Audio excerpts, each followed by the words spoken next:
संबित पात्रा पे हम लगाम लगाएंगे। हम अपने शब्द रूपी बाणों से अपने जिस प्रकार आपके जो है एकलव्य ने उस कुत्ते को भौंकने से रोक दिया, हम शब्द के बाणों के द्वारा संबित पात्रा का बोल बंद कर देंगे। वो जो संबित पात्रा जो बोलता है उसकी जीवन कुंडली को छान करके उसकी पहले हम जीवन कुंडली देखेंगे कि इसका जन्म कहाँ हुआ, कि इसका ये करता क्या है, इसकी जीविका का साधन क्या है। ये भारतीय जनता पार्टी का बड़बोला है। इस नरेंद्र मोदी ने इस देश को 2 से 5 लाख करोड़ के कर्ज में डुबा दिया। तो नरेंद्र मोदी वफादार है और राहुल गांधी गद्दार है। राहुल गांधी उन बेईमानों के खिलाफ आवाज उठाता है जिन्होंने राष्ट्र का धन लूटा है, जिसका पिता आतंकवादियों की भेंट चढ़ गया, जिसकी दादी स्वर्गीय इंदिरा गांधी आतंकवाद का शिकार हो गई।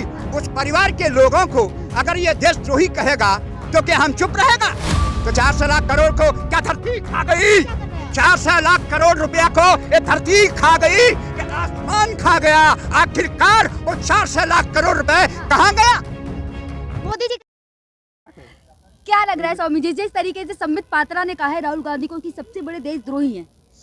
ऐसा है कि संबित पात्रा जो है भारतीय जनता पार्टी के पास एक बड़बोला है। हाँ। वो इनकी जो मनोवृत्ति है मानव का आचरण नहीं है। हाँ। उनका संपूर्ण रूप से आचरण कुत्ते का है। जिस प्रकार एकलव्य ने अपने बाणों से जो है उस कुत्ते का मुंह बंद कर दिया था। हम समय आने पर संबित पात्रा जो कुत्ते की तरह भौंकता है, हम अपने शब्द बाणों के द्वारा सांसद है, थोड़ा सम्मान। देखिए सांसद की जो उनकी जो भाषा है वो संसदीय नहीं है। जिस कुत्ते को जो भाषा जो बोल रहा है वो जो बोलता है बड़बोला है। वो जो संबित पात्रा जो बोलता है उसकी जीवन कुंडली को छान करके उसकी पहले हम जीवन कुंडली देखेंगे कि इसका जन्म कहाँ हुआ, ये इसका ये करता क्या है, इसकी जीविका का साधन क्या है। ये भारतीय जनता पार्टी का बड़बोला है।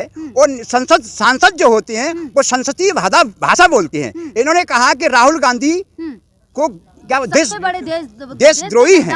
नहीं, राहुल गांधी गद्दार है, देशद्रोही है। तो क्या हमारा भारत का प्रधानमंत्री नरेंद्र मोदी वफादार है? भारत का प्रधानमंत्री नरेंद्र मोदी क्या वफादार है? इस नरेंद्र मोदी ने इस देश को 2 से 5 लाख करोड़ के कर्ज में डुबा दिया। तो नरेंद्र मोदी वफादार है और राहुल गांधी गद्दार है। राहुल गांधी उन बेईमानों के खिलाफ आवाज उठाता है जिन्होंने राष्ट्र का धन लूटा है। अभी किसी ने किसी से रुपया लिया तो रुपए को अदा करता है। जो रुपए को अदा करता है वो धर्म का पालन करता है। जो रुपए को अदा नहीं करता, अदानी कहने का मतलब क्या है? अदानी किसी आदमी को जो नाम दिया है अदानी कहा है। अदानी कहने का सीधा अर्थ है जो लेकर के, जो देश का रुपया लेकर के जो चुकाता नहीं है उसका नाम अदानी है। जब अदानी के खिलाफ कोर्ट में FIR दर्ज हो गई, अदानी ने ये कहा कि 2000 करोड़ का रिश्वत भारत के बेईमान नौकरशाही को दिया है तो उसका पर्दा उठना चाहिए। संबित पात्रा जो बोल रहा है, जो कुत्ते की तरह भौंक रहा है, ये संसदीय मर्यादा के खिलाफ है। क्योंकि साधु संतों को ये भाषा शोभा नहीं देती। देखिए साधु है तो फिर कैसी भाषा यूज कर रहे हैं? वो जो भाषा बोल रहे हैं, जिसका पिता आतंकवादियों की भेंट चढ़ गया, जिसकी दादी स्वर्गीय इंदिरा गांधी आतंकवाद का शिकार हो गई, उस परिवार के लोगों को अगर ये देशद्रोही कहेगा तो क्या हम चुप रहेगा? तो क्या करेंगे? आप चुप नहीं रहेंगे तो इनकी कुंडली खंगा लेंगे। भारतीय जनता पार्टी के जो बड़बोले जो नेता हैं, इनकी कुंडली को खंगा लेंगे कि आज से 40 वर्ष पहले ये क्या थे। 40 वर्ष पहले ये फटा हुआ पजामा पहन करके, फटी हुई धोती को पहन करके घूमते थे। जिनका जो सारा खाका निकाल करके ये देखेंगे कि 400 लाख करोड़ का जो काला धन आया था, उस काले धन में से 1 लाख करोड़ रुपए जो गुजरात का तड़ी पार गुंडा जो अमित शाह खा गया, उसमें से 1000 करोड़ रुपए। कैसे बात है? कैसे साधु संत है आप? इन साधु संतों पे ऐसे लफ्ज़ शोभा नहीं देते। तो 400 लाख करोड़ को क्या धरती खा गई? 400 लाख करोड़ रुपया को ये धरती खा गई कि आसमान खा गया? आखिरकार वो 400 लाख करोड़ रुपए कहाँ गया? मोदी जी कह रहे तीसरी अर्थव्यवस्था बन रही है भारत, आज ही कहा है पार्लियामेंट में। मोदी को माँ गंगा ने गोद ले लिया है। नरेंद्र मोदी उर्फ गंगू, गंगू नाम उसको इसलिए दिया गया है, सम्मानित पद पर है, पद की गरिमा। देखिए सम्मानित पद पर है। अभी तक जितने भी प्रधानमंत्री भारत में बने, इन समस्त प्रधानमंत्रियों में सबसे मूर्ख साबित हुए। हाँ। इनका ये कहना है हाँ। कि सबका साथ, हाँ। सबका विश्वास, हाँ। और सबका विकास। हाँ।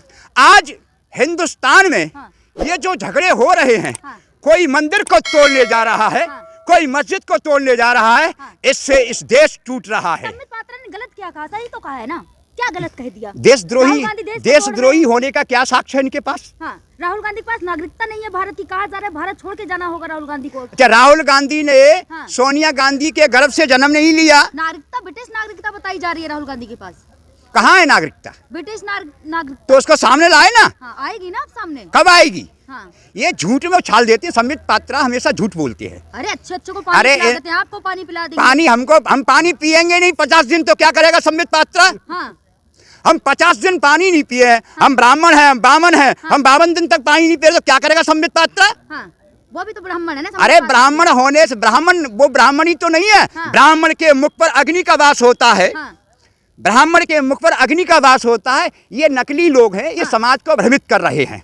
संबित पात्रा जो कह रहे हैं वो गैर संवैधानिक बात कर रहे हैं। क्या संबित पात्रा को क्या? देखिए, संबित पात्रा पे हम लगाम लगाएंगे। कैसे लगाम लगाएंगे? हम अपने शब्द रूपी बाणों से, हाँ।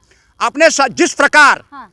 आपके जो है एकलव्य ने हाँ। उस कुत्ते को भौंकने से रोक दिया, हाँ। हम शब्द के बाणों के द्वारा हाँ। संबित पात्रा का बोल बंद कर देंगे। हाँ, कैसे करेंगे बोल? ये शब्द विज्ञान होता है। हाँ। हम राधा स्वामी बाबा गुरविंदर सिंह के चेले हैं। हाँ। किसी ऐरे गहरे नत्तू कहरे अंधकासुर हाँ। राम भद्राचार्य के शिष्य नहीं है हम। हाँ। हम मूक होने, साधु संत का अपमान कर रहे हैं एक साधु संत होकर। साधु किसी वेशभूषा का नाम है? हाँ। साधु कौन है? सन्यासी है, आचार्य। सबसे बड़ी बात है हाँ। कि हमारे यहाँ लोग साधु की परिभाषा ही नहीं जानते। हाँ।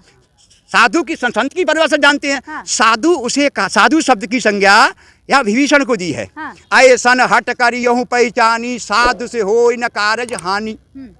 साधु शब्द की संज्ञा हाँ। विभीषण को दी गई है। हाँ। महात्मा कबीर के अनुसार साधु उस व्यक्ति को बोला गया है जो व्यक्ति धुन को सुनता है। हाँ। कहे कबीर सुने वही साधु। बीजेपी में सब संस्कारी है, साधु हैं, सब पंडित हैं, बीजेपी ब्राह्मण हैं। बीजेपी के अंदर हाँ। अधिक से अधिक लोग झूठ बोलने वाले, हाँ। इस देश के अंदर भावनात्मक खेल खेलने वाले खिलाड़ी हैं। बीजेपी के अंदर बर्दाश्त नहीं हो रहा आपको राहुल गांधी? बीजेपी के अंदर भावनात्मक खेल खेलने का खिलाड़ी हैं। हाँ। वे लोगों की भावनाओं से खेलते हैं। हाँ। विकास उनका एजेंडा नहीं है। पात्रा ही नहीं तो कहा था कि बीजेपी ने तो कहा था कि राहुल गांधी अपनी जाति क्यों नहीं बता रहे, मुस्लिम है या हिंदू? अरे राहुल गांधी मानव जाति का है। हाँ, मुस्लिम है बता नहीं रहे हैं। मुस्लिम होना क्या अपराध है क्या? हाँ, तो बता क्यों नहीं देते? तो मुस्लिम है तो आप अपने एजेंडे में ये कह दो कि भाई हिंदुस्तान के मुसलमानों हमको वोट मत दो। हाँ, जनता को पता होना चाहिए। फिर आप सबके साथ और सबके, आप वसुदेव कुटुंब की बात करते हो। हाँ। नरेंद्र मोदी उर्फ गंगू वसुदेव कुटुंब की बात करता है। हाँ। फिर दूसरे शब्दों में हिंदू और मुसलमान की बात करता है। ये नीति नहीं है।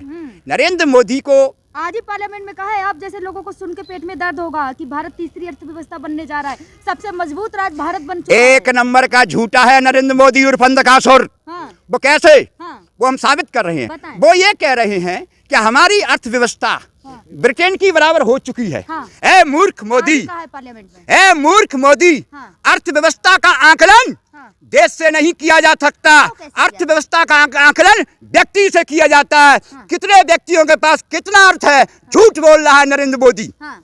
नरेंद्र मोदी ये कह रहा है कि अर्थव्यवस्था हमारी ब्रिटेन के बराबर तीसरे पायदान हो चुकी है। हाँ। लेकिन ब्रिटेन में रहने वाले लोगों की संख्या कितनी है? और भारत के अर्थव्यवस्था का मूल्यांकन व्यक्ति पर करें। हाँ। देश पर नहीं। हाँ। चैलेंज कर रहे हैं मोदी जी को, संबित पात्रा को आप। चैलेंज तो कर रहे हैं और क्या कर रहे हैं? हाँ। हम गलत थोड़ी बोल रहे हैं। हाँ। ये झूठ बोलते हैं। हाँ। इनका उद्देश्य है लोगों को भ्रमित करना। हाँ। कांग्रेस के लोगों ने हाँ। मजदूर को हाँ। गारंटी का विधेयक दिया था। हाँ। कांग्रेस ने मजदूर गारंटी बिल लाई थी। हाँ। इस दिल्ली के अंदर हाँ। मल्टीनेशनल कंपनियां हाँ। इस दिल्ली के मजदूरों को हाँ। कोलू के बैल की तरह चला रही हैं। हाँ। तो ये उनका शोषण नहीं है।